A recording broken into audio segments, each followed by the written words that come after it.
Muy buenos días. Buenos días. Buenos días. Hoy vamos a estudiar el capítulo 6 de la carta a los Hebreos. El 5, perdón, ¿verdad? El 5. El capítulo 4,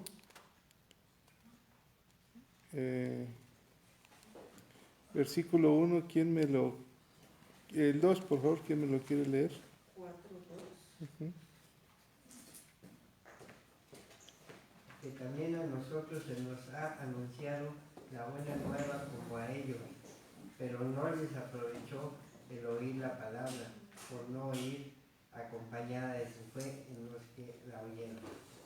¿Qué necesitamos? ¿Cuál es la sal de la vida? La sal del mundo espiritual.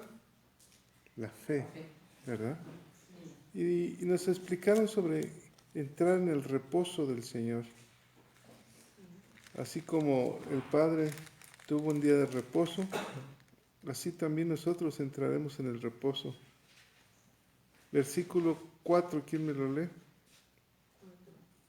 Porque en cierto lugar dijo así del séptimo día y reposó. Dios de todas sus obras en el séptimo día. ¿Se acuerdan lo que dice el sabio Salomón? Que es mejor el final que el principio. Y así es, ¿no? Es mejor el final. En el mundo de la construcción es mejor el final que el principio. No habría final sino el principio. Así es. También en la medicina es mejor el final que el principio. Se acabó su tratamiento, salió bien, vámonos. Y dice que algunos no entraron en el reposo por desobedientes, refiriéndose a aquel pueblo de Israel, aquella generación que Dios les había dicho, los había sacado de esclavitud a una nueva tierra y no quisieron entrar por desobediencia. Después nos hablaron de que tenemos un sumo sacerdote y que retengamos nuestra profesión. ¿Cuál es nuestra profesión espiritual? Compartir. Compartir la palabra. Somos reyes y sacerdotes, ¿verdad? Entonces nuestra labor es compartir la palabra. A eso nos dedicamos, dice, retengamos nuestra profesión. El verso 12, ¿Sí? siempre lo he tenido subrayado, dice, porque la palabra de Dios es viva y eficaz, y más cortante que toda espada de dos filos, y penetra hasta partir el alma y el espíritu, las coyunturas y los tuétanos, y discierne los pensamientos y las intenciones del corazón.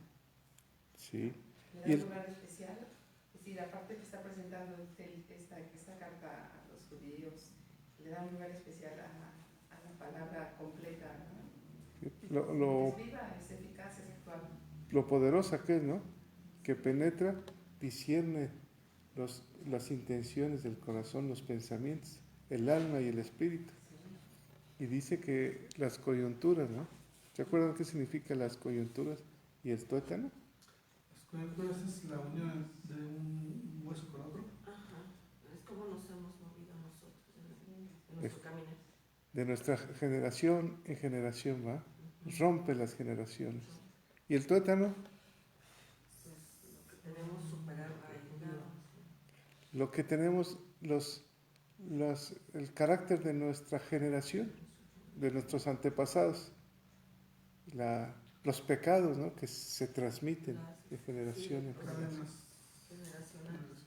¿Y se acuerdan del doble filo? ¿Cómo es la espada de doble filo? La línea de la vida que tiene la espada, ¿no? Sí. Es un canalito que tiene la espada donde se desangra. Se sale todo Ahí. mal. Y ahí cuando entra el tuétano, ahí sale todo. Es muy bonita palabra esa, ¿no? Que te habla del poder de la palabra. Tenemos versículo 16, ¿quién me lo lee? 16. Acerquémonos pues confiadamente al trono de la gracia para alcanzar misericordia y hallar gracia para el oportuno socorro. ¿Cómo debemos acercarnos confiadamente al trono de la gracia? Pues cada mañana sí eso hacemos. Nos acercamos al trono de Jesús, ¿verdad? Así es. Buscándolo. Para hallar que un día podamos nosotros hablar con Él cuando tengamos una necesidad. Socorro, ayúdanos, ¿no? No sé qué hacer en este asunto, pero todos los días debemos acercarnos confiadamente a la palabra. Para alcanzar misericordia. Sí. Sí, en otra porción de la Escritura dice que vivamos como hijos amados. Y si vivo como hijo amado, pues me acerco con confianza a mi Padre.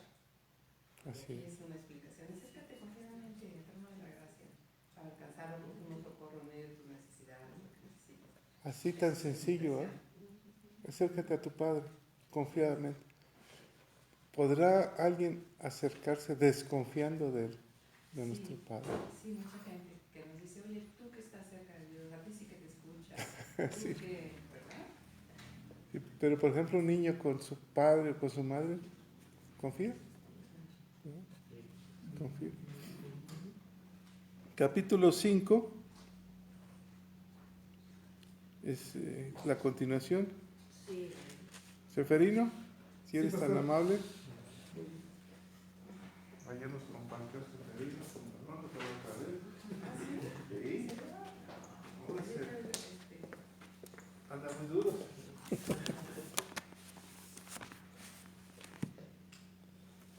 Buenos días. Vamos a, antes de iniciar nuestro estudio, vamos a hacer una oración. Padre, bueno, te damos gracias por esta mañana fresca. Gracias por la lluvia que nos regalaste ayer, abundante.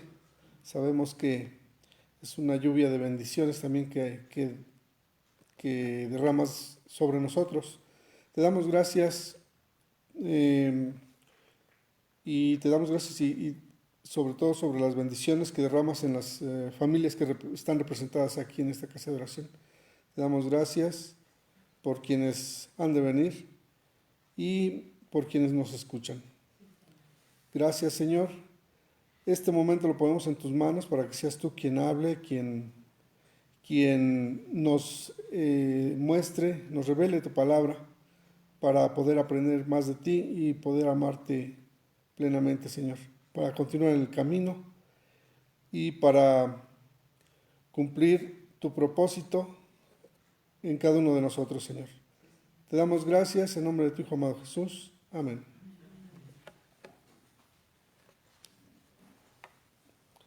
Ok. Vamos a iniciar. Voy a hacer un resumen, pequeño resumen, antes de iniciar la lectura. En este capítulo 5, Jesús es comparado con una figura muy importante del Antiguo Testamento, que son los sacerdotes. El autor de Hebreos nos deja ver que Jesús es nuestro gran sumo sacerdote. En las Escrituras hemos visto que Jesús fue tentado en todo y en diversas ocasiones y nunca pecó. El autor dice que preservemos y nos acerquemos a Él con confianza, porque Él nos entiende. En este capítulo 5 comienza la comparación entre Jesús y los sacerdotes del Antiguo Testamento. Los capítulos 5, 6 y 7 están entrelazados.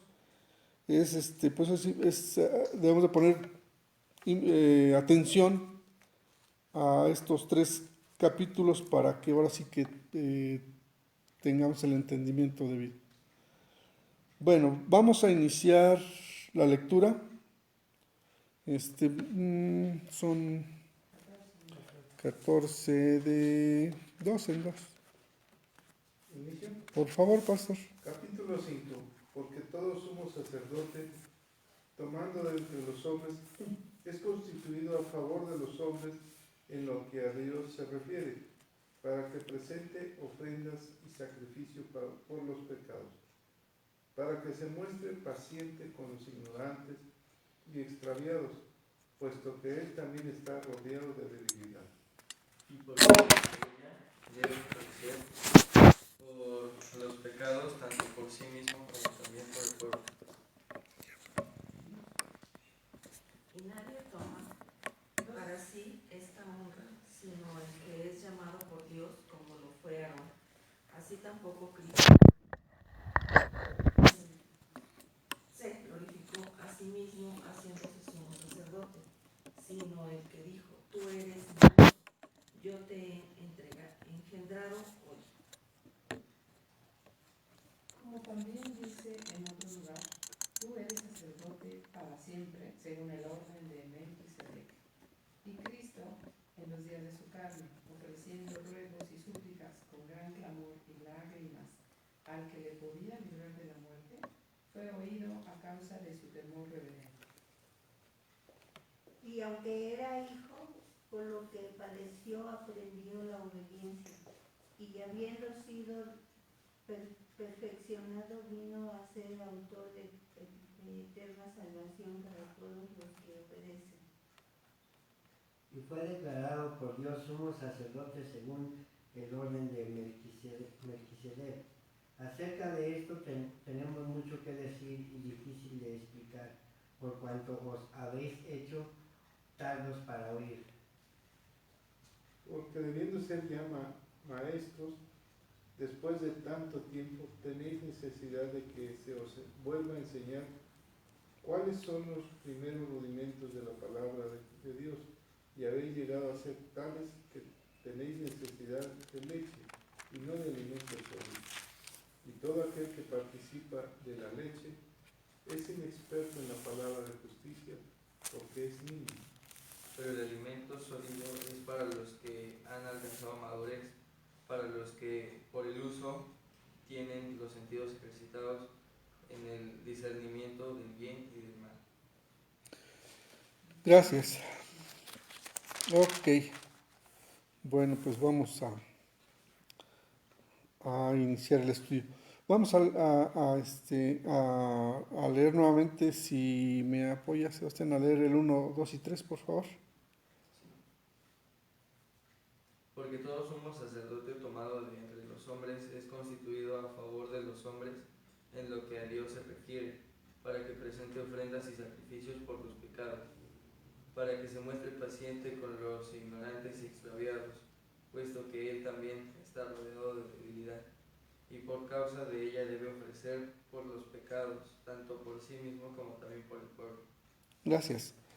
Estos 3 versículos del capítulo 5 se relacionan y son similares con los versículos 26, 27 y 28 del capítulo 7. Solamente pues hago la mención aquí de eso para pues para no irnos allá al capítulo 7 y interferir en el tema de otra persona. Ok. Nadie puede ser un sumo sacerdote a menos que Dios dé este ordenamiento divino. Ese es el principio universal del Antiguo Testamento. El sumo sacerdote tenía una identidad con los humanos y también había algo que Dios hacía en él que lo hacía diferente, distinto a los demás. Y aquí en Hebreos vemos que Jesús cumple con esas características. Él fue sumo sacerdote nombrado por Dios y comparte algo con nosotros, y al mismo tiempo es tan distinto a nosotros. Ahí lo podemos ver porque pues, en su divinidad nosotros no nos parecemos ni tantito a él, ¿verdad? Ok. Vamos a ver estas 2 definiciones de sacerdote y sumo sacerdote. El sacerdote es un mediador entre Dios y el pueblo. Su función estaba en presentar los sacrificios del pueblo ante Dios, enseñaba la ley, servía en el templo, daba testimonio de Dios. Y el sumo sacerdote tenía una tarea especial que nadie más podía cumplir. solo había un sumo sacerdote. La función en especial entra entre otras, era la de presentar la ofrenda especial cada año llamada el Día de la Expiación. En el Antiguo Testamento nos menciona que en el desierto había un tabernáculo, el cual tenía un patio exterior, también tenía una recámara principal llamada el lugar santo, una cámara pequeña que era el lugar más sagrado del tabernáculo llamado el lugar santísimo. El sumo sacerdote era el único que podía entrar a esa recámara, a esa cámara, y lo hacía una vez por año. En ese lugar santo había sacerdotes ofreciendo sacrificios. En el lugar santísimo estaba el arca del pacto. Anteriormente, bueno, ya sabemos cómo es el arca del pacto, que está revestida de oro y tiene sus querubines. Y bueno, ya esa descripción del arca ya en otros estudios ya le hemos descrito cómo está hecha, ¿verdad? El arca representa el trono de Dios, lugar en el que Dios manifestaba su presencia a su pueblo.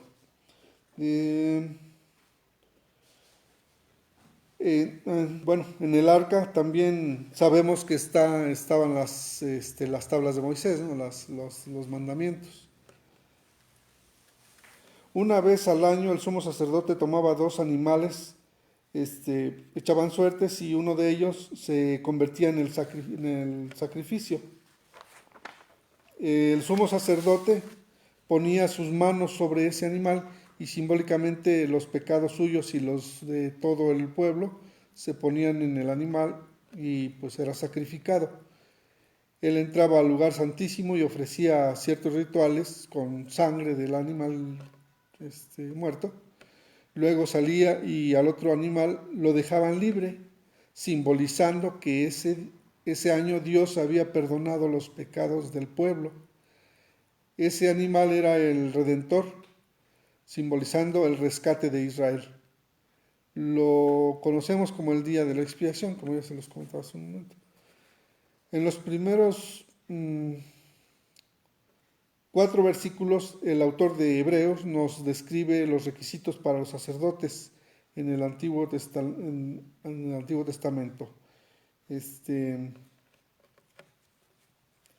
Bueno, esos son los requisitos, bueno, aquí están en estos versos y se los voy a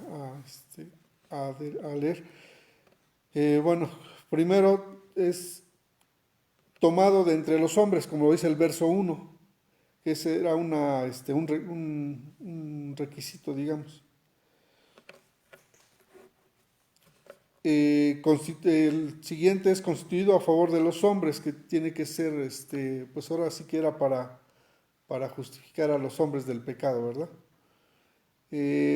Presentar ofrendas y sacrificios por los pecados. Paciente con los ignorantes y extraviados, ignorantes de la palabra, y extraviados pues los que no tienen acercamiento con Dios. Honra intransferible. Esto quiere decir que solamente Dios podría nombrar al sumo sacerdote. No había, o sea, no era una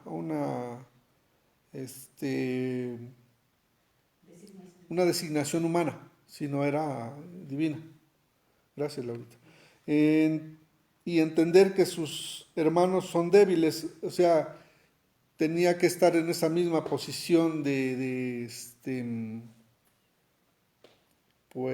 ser susceptible a debilidad, ¿verdad? Humana. Entonces, esos eran los requisitos para el sacerdocio.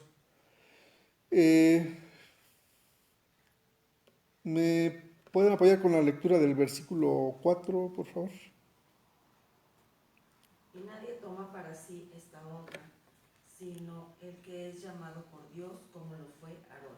Gracias. En el versículo 4 vemos que Aarón no escoge ser sumo sacerdote, Dios lo llamó sumo sacerdote y de ahí se desprenden todo lo que es la tribu de Leví, los levitas. Dios lo designó, mas no los hombres. Vamos a pasar a los versículos 5 y 6, si me apoyan, por favor. Así tampoco Cristo se glorificó a sí mismo, haciéndose sumo sacerdote, sino que el que le dijo, tú eres mi hijo y yo te he engendrado hoy. Como también dice en otro lugar, tú eres sacerdote para siempre, según el orden de Melquisedec. Gracias, Juanita. Jesús fue nombrado sumo sacerdote conforme a las Escrituras por Dios, porque cumple perfectamente cada uno de los requisitos. Dios le entregó una gran gloria a Jesús en virtud de nombrarlo sumo sacerdote. Aquí en la lectura, en el contenido de estos versículos 5 y 6, son extractos de unos salmos. En el caso del versículo 5 es un extracto del Salmo 2, 7, del capítulo 2, versículo 7. Y en el versículo 6 de este capítulo 5 es un extracto del Salmo 110, versículo 4. Ok. En esta carta a los hebreos dice que Aarón era entre hermanos, pero al mismo tiempo era especial porque nadie podía cumplir la función de él como sumo sacerdote, sino que él y sus descendientes. O sea, nadie de sus hermanos podía tomar su lugar. Eso lo tenían muy claro. De aquí en adelante, quienes iban a tomar ese cargo de sumo sacerdote eran los hijos de los descendientes de Aarón. Ahora bien, Cristo es sumo sacerdote mucho más especial que Aarón. Nadie puede cumplir con el sumo sacerdocio de Jesús, ni siquiera los descendientes de Aarón, porque Jesús se identificó con nosotros, pero es más que humano, es Dios que se hizo hombre.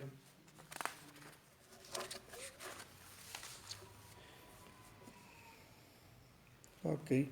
El autor de Hebreos dice que Jesús es sumo sacerdote como Aarón, pero pues como comento,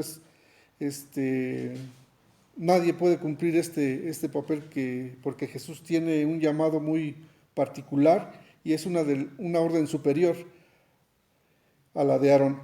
Es de la orden de Melquisedec. En el capítulo 7 nos explican, creo que todo el capítulo 7 nos explica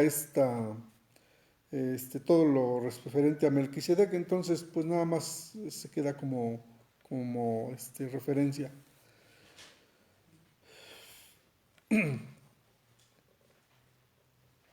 En los extractos del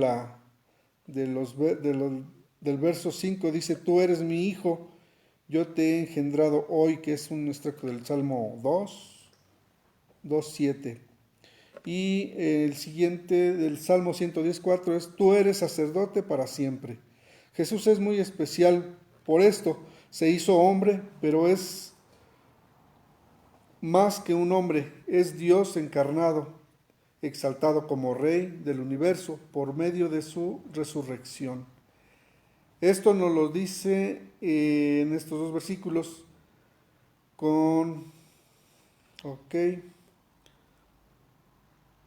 Bueno, Dios lo exaltó y no hay nadie que tenga una posición más alta que Jesús después de Dios. Dios lo exaltó cuando lo resucitó de entre los muertos y lo puso por encima de todos. Pablo lo dice en Filipenses, Jesús se humilló al hacerse hombre y morir en la cruz, y Dios lo exaltó, le dio un nombre, un título que es sobre todo nombre, para que todas las para que toda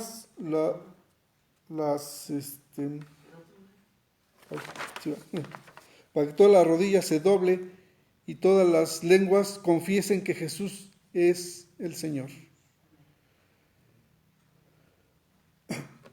Aquí, bueno, podemos hacer una pregunta de cómo llega Jesús a ser sumo sacerdote. Jesús recorrió un camino para llegar a ser sumo sacerdote, pero no por ser hijo de Dios lo nombró sumo sacerdote, sino por ser obediente. Sabemos por todas las tribulaciones, por todas las tentaciones que pasó Jesús. Entonces fue probado y esa obediencia, con esa obediencia se ganó ese nombramiento de Dios el Padre. Vamos a continuar. Si me apoyan, por favor, con la lectura de los versos del 7 al 10, por favor. Y Cristo, en los días de su carne, ofreciendo ruegos y súplicas con gran clamor y lágrimas al que le podía librar de la muerte, fue oído a causa de su temor reverente. Y aunque era hijo, por lo que padeció, aprendió la obediencia. Y habiendo sido perfeccionado, vino a ser autor de eterna salvación para todos los que le obedecen. Y fue declarado por Dios sumo sacerdote según el orden de Melquisedec. Gracias, Lorita. Dios ha nombrado a Jesús gran sumo sacerdote, pues nadie puede cumplir con su papel más que Él. Él es el Hijo exaltado, Rey del universo.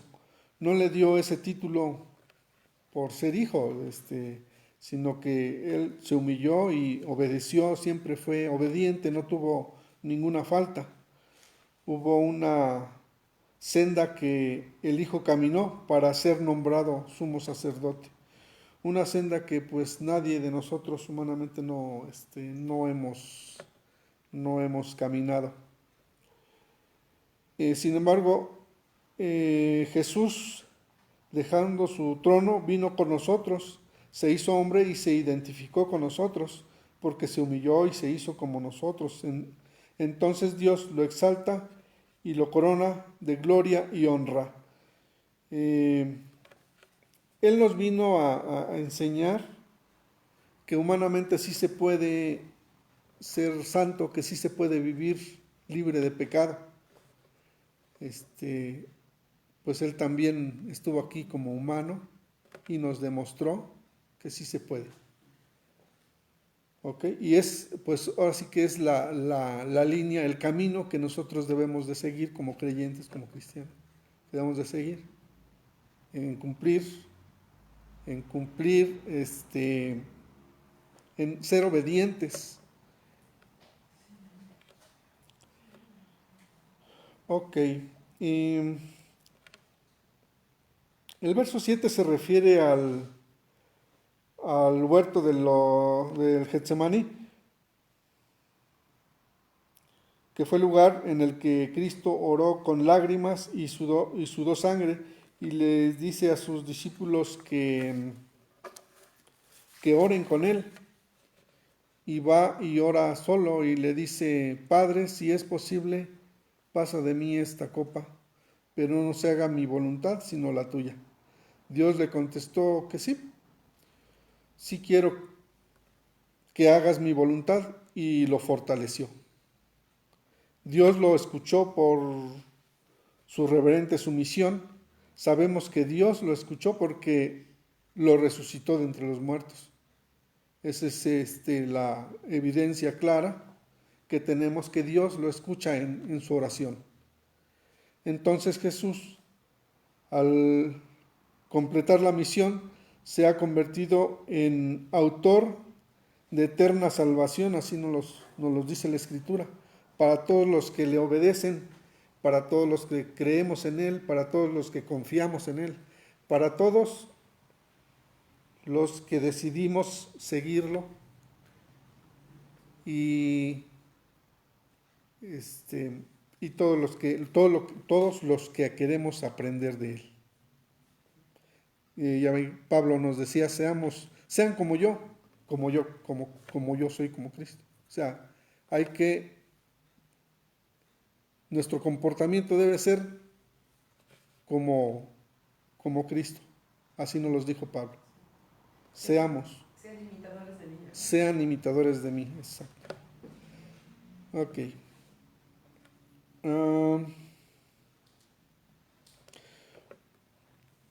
Vamos aquí a hacer una reflexión referente a la obediencia. Dice, obedecer en el Nuevo Testamento es igual a lo que hizo Jesús, someter la voluntad, el entendimiento, ser leal a la voluntad del Padre. O sea, ya no es hacer mi voluntad, eso es lo que nos está diciendo, es hacer la voluntad de Dios. Aprendiendo a obedecer en sufrimiento terrenal, cumplió la misión y se convirtió en el Salvador de aquellos que obedecen. No somos salvados por tener obras buenas, sino por la obra de obediencia, que es rendir mi voluntad. ¿Y qué es rendir mi voluntad? Pues es dejar dejar a un lado mi voluntad y que sea la de Dios.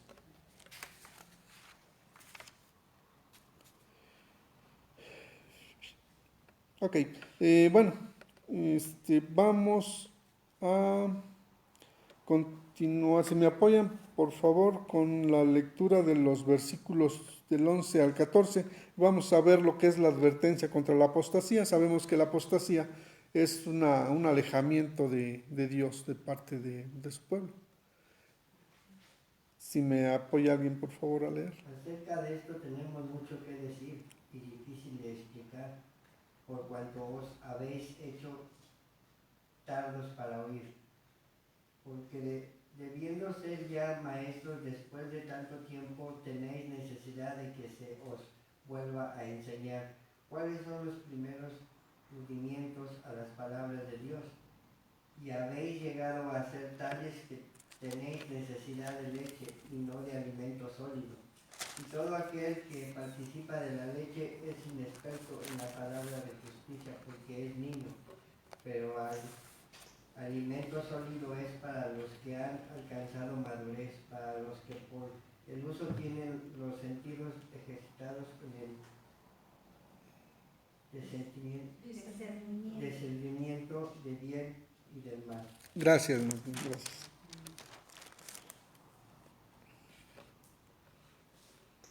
Dice el verso 11, acerca de esto, y dice, bueno, acerca de cuál esto, pues es acerca de que Cristo es nuestro sumo sacerdote. Ok.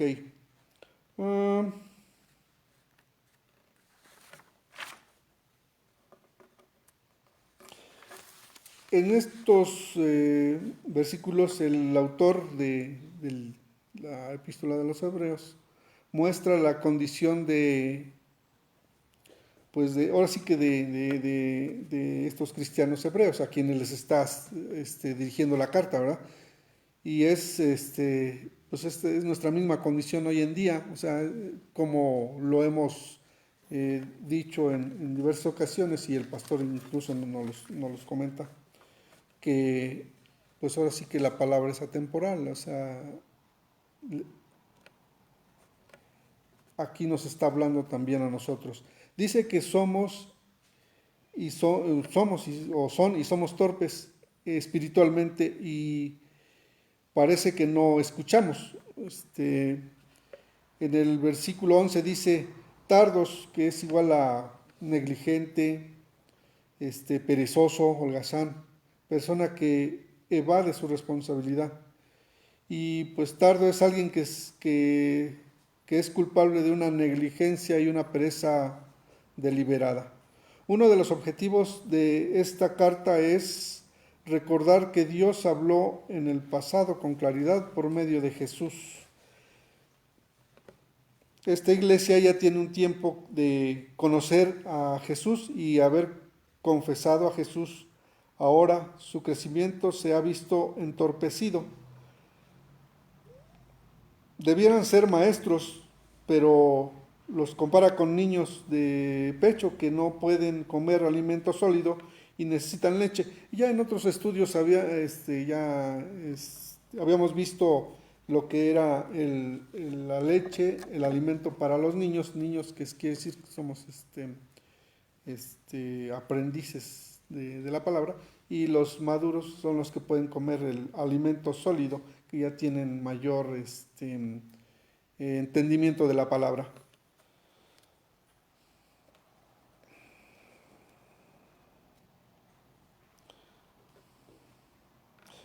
Aquí pareciera que los está reprendiendo, los está regañando. Dice, no son maduros, les dice que deberían ser maestros y ahora tienen que volver al principio. Necesitan que se les expliquen las enseñanzas más sencillas de Dios. Y es lo que nos quiere, nos da a entender el hecho de entre tomar leche y tomar alimento sólido. En lugar de ser maestros, ustedes necesitan de maestros para repetirles las revelaciones de Dios, que es la palabra de justicia que dice en el versículo 13. Es el costo de ser un discípulo de Jesús. Es el sufrimiento que experimentaba una persona, un discípulo, por permanecer fiel a la fe. En el verso 14 dice que estos cristianos, así como algunos de nosotros, cuando han sido confrontados en situaciones difíciles, no han sabido responder enteramente como cristianos. ¿Esto qué quiere decir? Pues que no hemos madurado, ¿verdad? Cuando se nos viene una tribulación y pues a lo mejor lo primero que hacemos es afligirnos, preocuparnos y pues empezar a ver desde nuestra condición humana la solución a una situación. Y entonces, ¿esto qué nos indica? Que no tengo madurez, espiritual. Parecen inmaduros y han sido sacudidos aun cuando tiempo atrás se había visto sólidos en su fe. Sí, aparentamos muchas veces que ya tenemos madurez, pero pues en las pruebas ahí es en donde se ve cómo estamos realmente en cuestión de madurez. La madurez cristiana no es cuántos versículos me sé de memoria o qué tanto conozco aquí lo que es la palabra, sino más bien es cómo lo aplico, cómo se refleja en mi comportamiento lo que yo he aprendido de la palabra.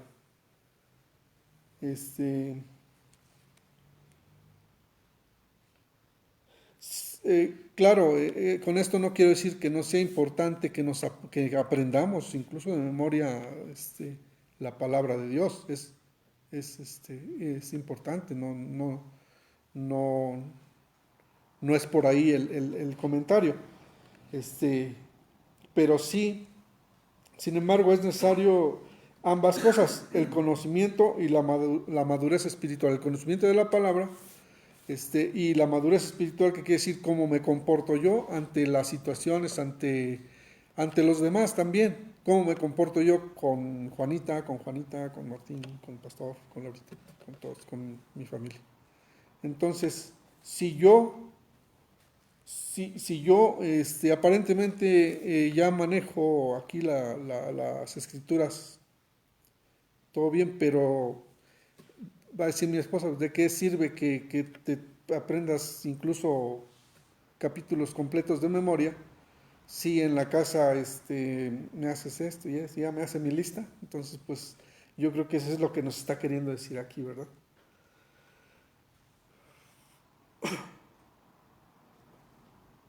Y creo que lo que el autor aquí de esta epístola de los Hebreos lo que hace realmente es pues agarrarnos, a darnos unas cachetadas así, como para que a ver, entiende de qué se trata esto.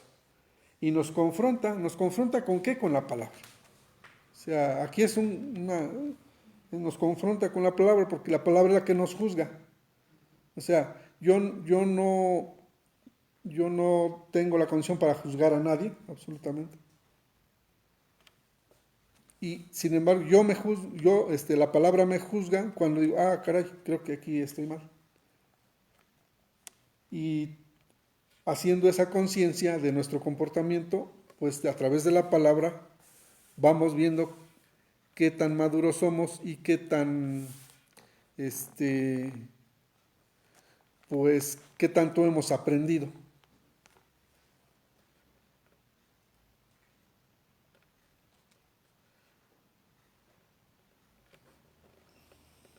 Dice aquí que nuestras acciones y reacciones expresan amor y lealtad a Cristo.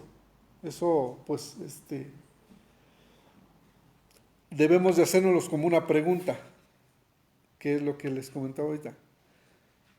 Nuestras acciones y nuestras reacciones y nuestro comportamiento expresan amor y lealtad a Cristo. Y pues es una pregunta que debemos hacernos, yo creo que día a día, pues precisamente para ver si estamos siendo fieles a la palabra, para ver si estamos pues cumpliendo.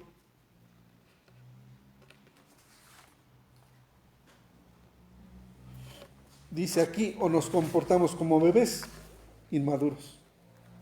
Y no porque un bebé, y no porque sea malo, por supuesto que no. O sea, ser bebé pues, es una etapa de la vida en la que el bebé pues, no está contaminado y está aprendiendo, pero desafortunadamente está aprendiendo de quienes, a veces los mayores, estamos equivocados en el camino.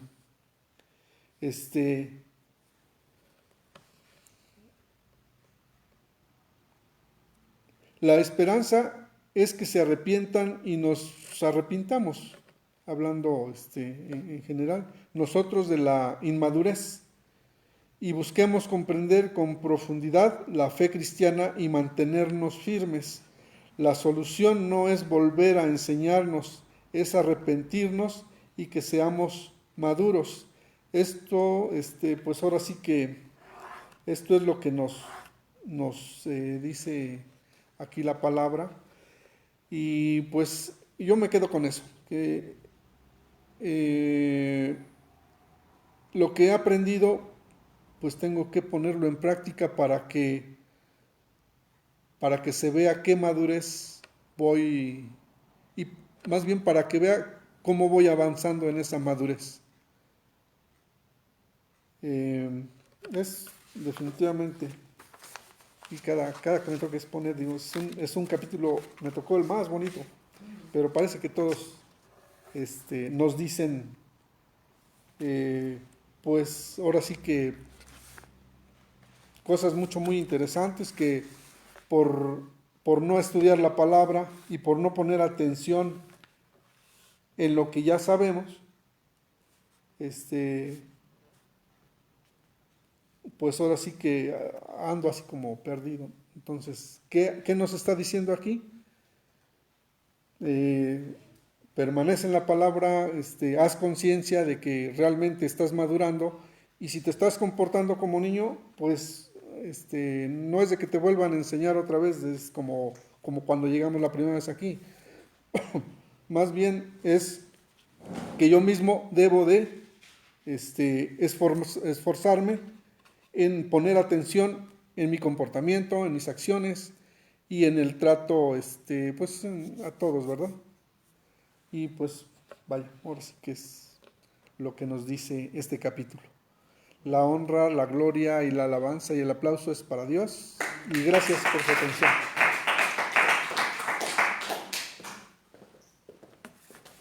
¿Algún comentario del capítulo 5?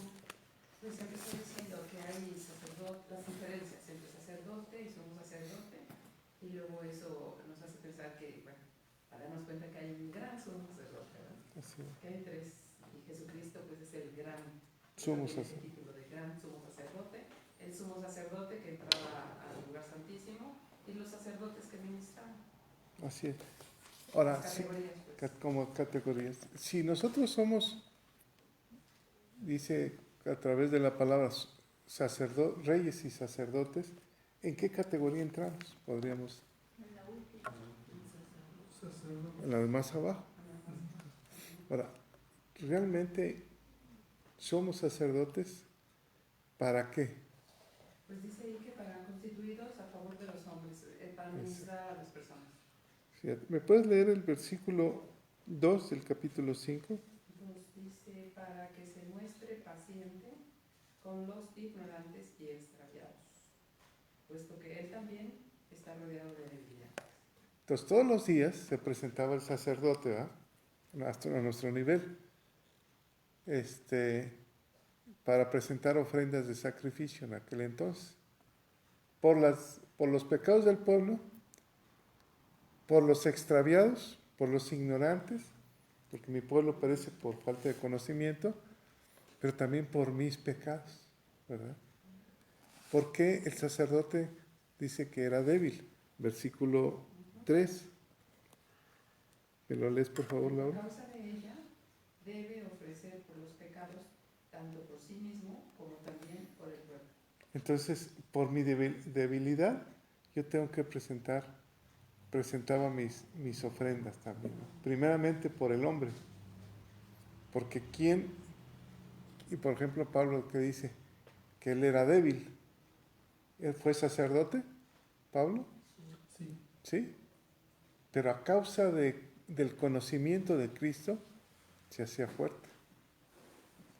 En ese entonces, por ejemplo, si lo trasladamos a nuestro tiempo, tú tienes que presentar ofrendas por los sacrificios de otros.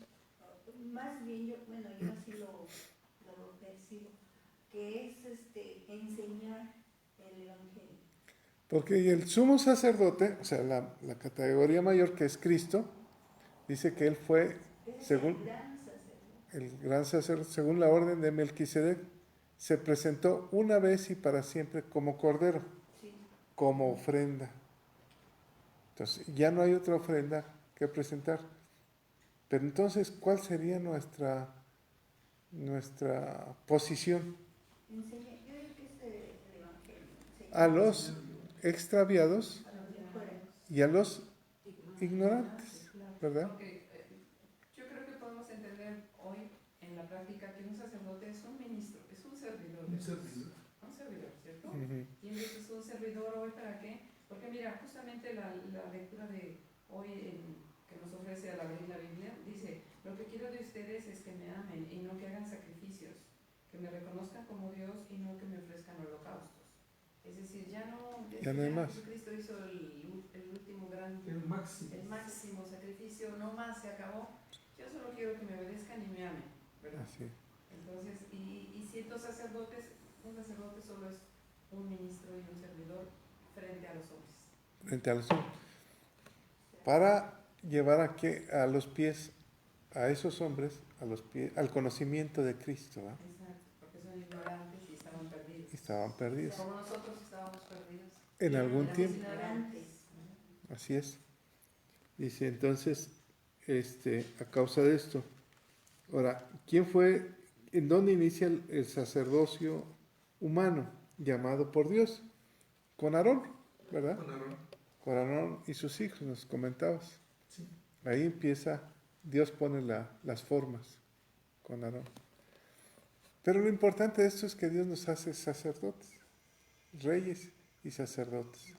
Entonces, nosotros tenemos que ministrar a los extraviados y pedir perdón por nuestras debilidades, ¿verdad? También. Entonces, estar aprendiendo todos los días. Por eso en otra parte dice que no nos dejemos de congregarnos, de acercarnos, de buscar el trono de la gracia todos los días, buscando, acercarnos confiadamente.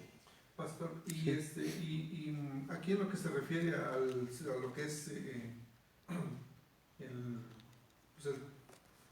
que es lo que representa un sacerdote, que es servir también, entre una de las cosas que hace,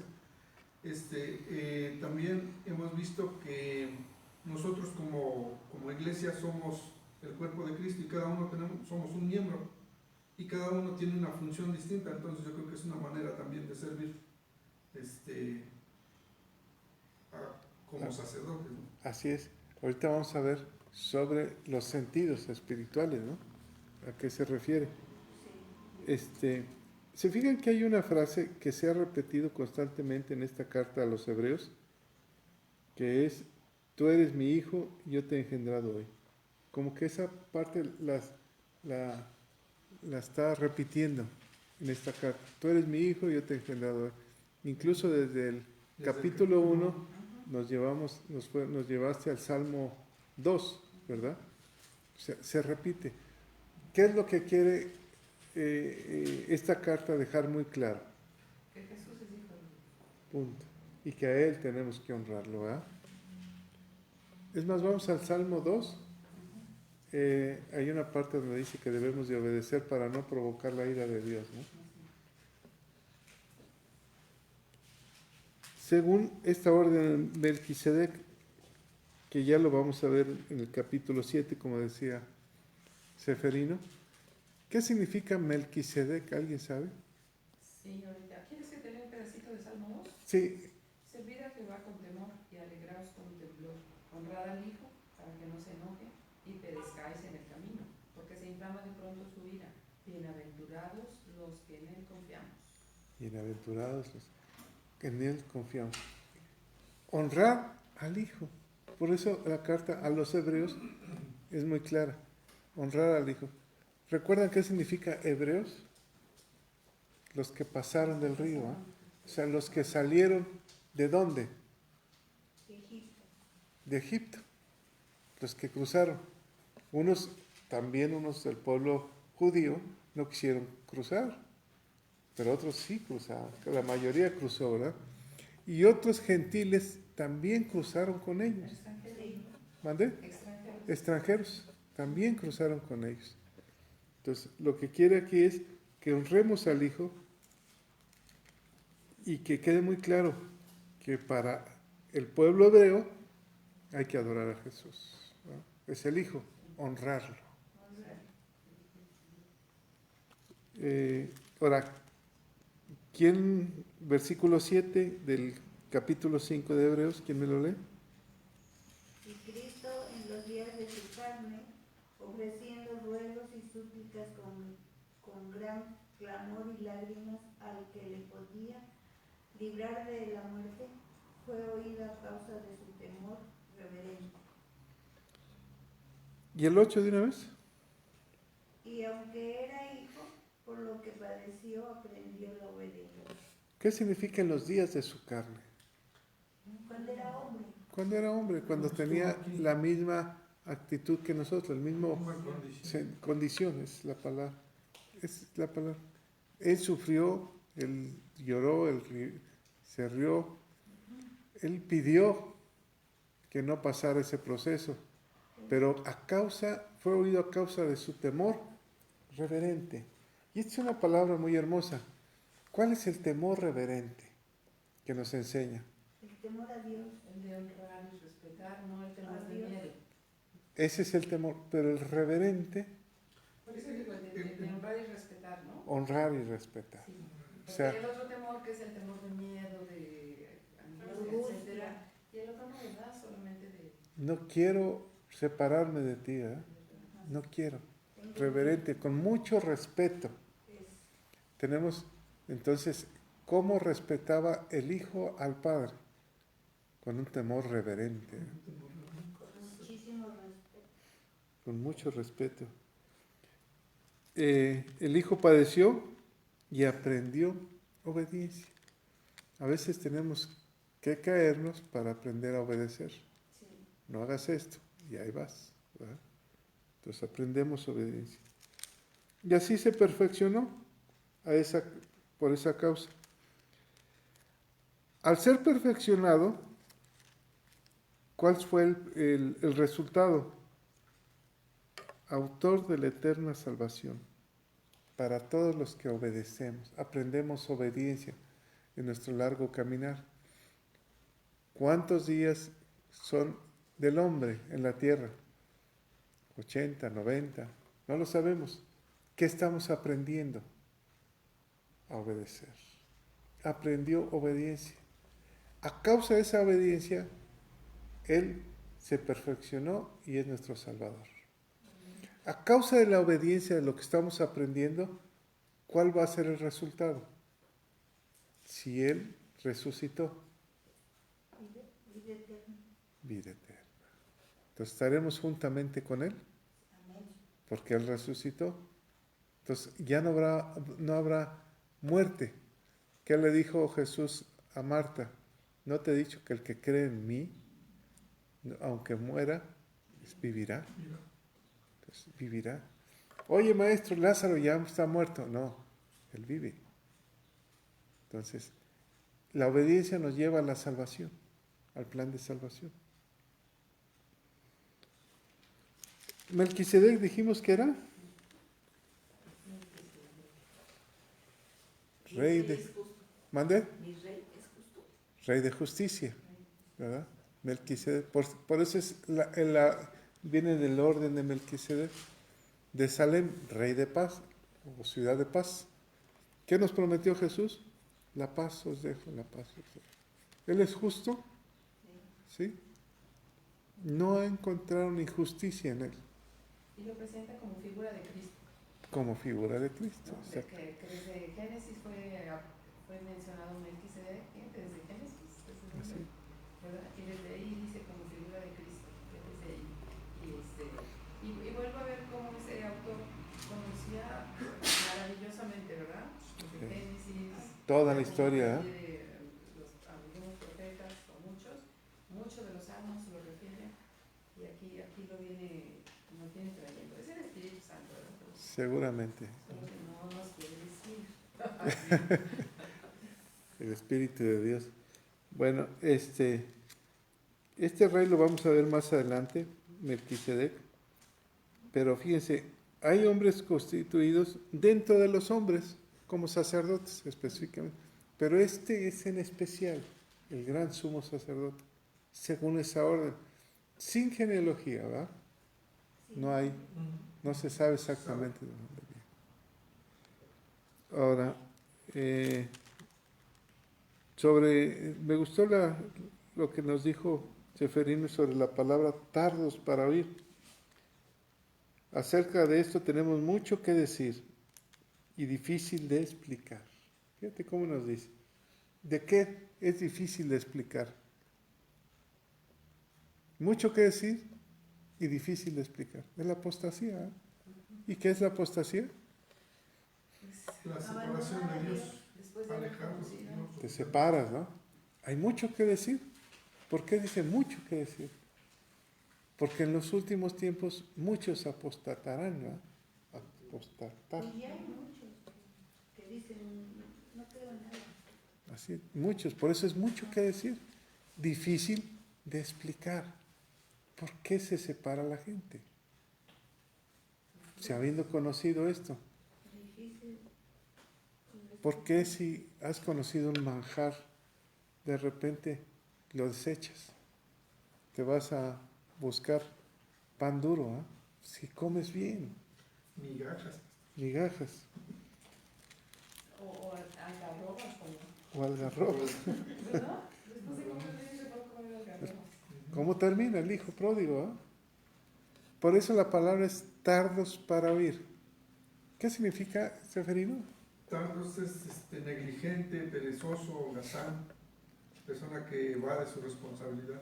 En la agricultura, en la ganadería, hay un toro que se le llamaba tardo, que era lento. Por ejemplo, en un toro de lidia dicen, es tardo para embestir, muy lento. O sea, no escucha. El torero, si se han fijado, le grita. Ay, le grita al toro, arre, o no sé qué le dicen. Pero se oye que le grita, ¡hey! Le llama la atención y el toro reacciona. Un toro tardo es un toro que anda pajareando, que no escucha. Entonces, dice, ¿cómo dice? Tardos para oír. Entonces es una palabra fuerte, o sea, no entiendes. No. Te he estado hablando de muchas maneras cómo empieza este capítulo, ¿eh? Este libro de los Hebreos. De muchas maneras ha hablado Dios. Por eso se refieren a este tipo de personajes son tardos para oír.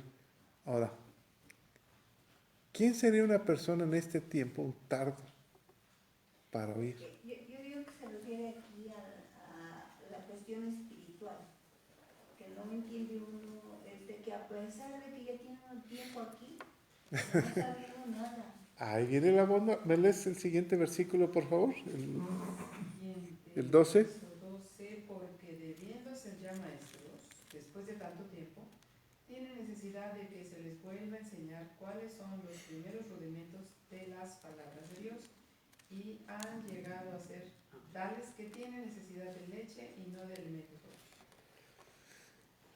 Dame un ejemplo de una persona que es tardo para oír, que ya, dice ya, después de tanto tiempo. Por eso yo creo que pone este ejemplo de tardo, y les decía yo en la ganadería, porque son animales que son preparados para una corrida de toros. O sea, Para lidiar. genéticamente los cuidan, los van llevando, y para un momento que se tienen que presentar. Y llega ese momento y andan por las nubes, veraneando. Entonces aquí dice, pudiendo ser maestros, vuelvo a tener que darles leche. ¿Cómo sería una persona cristiana en estos tiempos? Que no le eche, no le pone atención, que no le da una importancia a la palabra, que no lee uno, que no nada. Entonces viene uno a, por ejemplo, nada más a lo que tú dices. Y entonces es cuando uno ya no puede uno pues pasar a Ahí vas. Y no tiene los sentidos agudizados en el conocimiento del bien y del mal. Quiere decir que una persona cristiana que puede tener 10 años y venir, de repente no escucha la palabra de Dios, no le hace efecto. Y es la misma persona desde el principio. Nunca creció, siempre estuvo igual. Es un buen hombre o es una buena mujer, pero nunca creció. Se quedó tardo, no oyó. Fue creado para algo. Tiene los dones, tiene un don, pero no pasó de ahí. No descubrió para qué sirve. Yo lo asocio ahorita con lo que estamos hablando desde el principio, constituido a favor de los hombres. Entonces, en ese momento lo asocio con que alguien que se queda lento y tardo es porque no hace nada a favor de los hombres, es decir, no sirve, no se mete en un ministerio, no hace algo, y entonces solamente está sentadito como para recibir. ¿Sí? Y eso mismo no lo deja crecer, lo deja siendo lento. Exactamente. No crece. Entonces tú lo ves muy buena persona, alaba a Dios, Pero está clavado en una silla. pero ahí está. Sí, ahí está. Es un tardo para oír. No se hizo carne la palabra en su vida. No siguió el camino. Se sentó. Ya está. Entonces dice, sus sentidos, el bien y el mal, se perdieron. Entonces, quiere decir que como tenemos sentidos físicos, tenemos sentidos espirituales. Ese se aletargó. Ahí se quedó, quieto. Y lo vemos después de 9 años ya.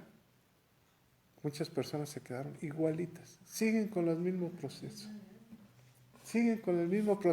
No crecieron. Y entonces vienen otros y crecen. Como ermita. Así es. Aquí está una familia, ¿no?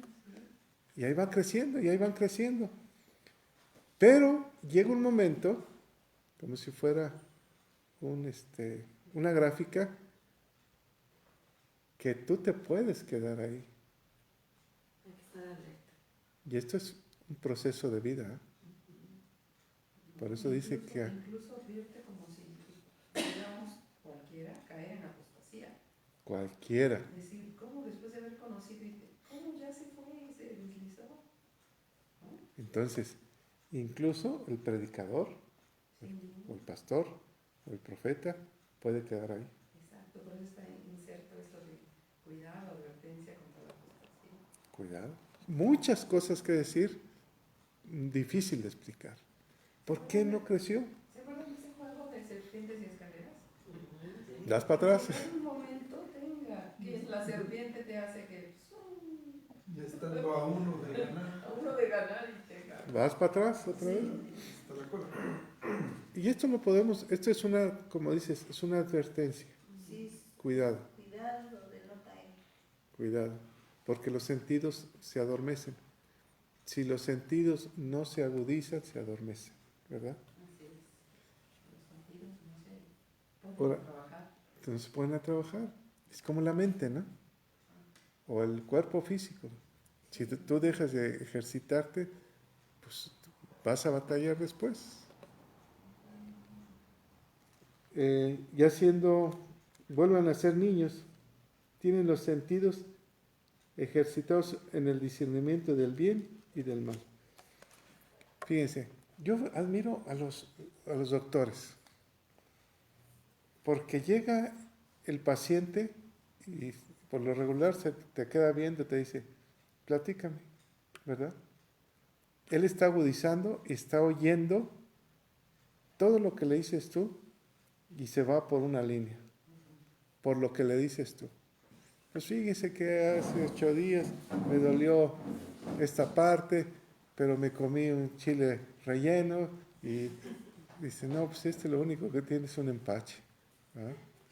O algo, pero tiene los sentidos agudizados, incluso yo creo que aquí Laura lo percibe, ¿no? Entonces, de cómo andan las cosas. En su línea, en su profesión, tiene los sentidos. Y en cualquier profesión, ¿verdad? En cualquier profesión, un ingeniero que le dice, no, pues la construcción, el camino está así y así.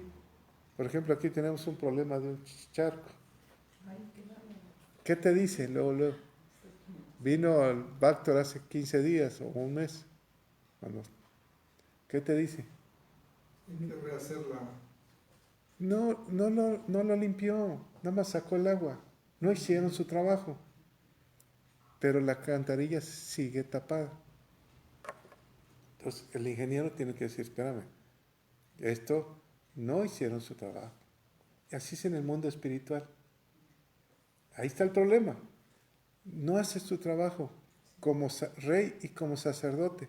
Si vienes a la iglesia, parece que lo arreglas, parece que te vas limpio, pero vuelves a ser niño. Y tenemos que enseñarte otra vez los rudimentos. ¿Qué significa la palabra rudimento?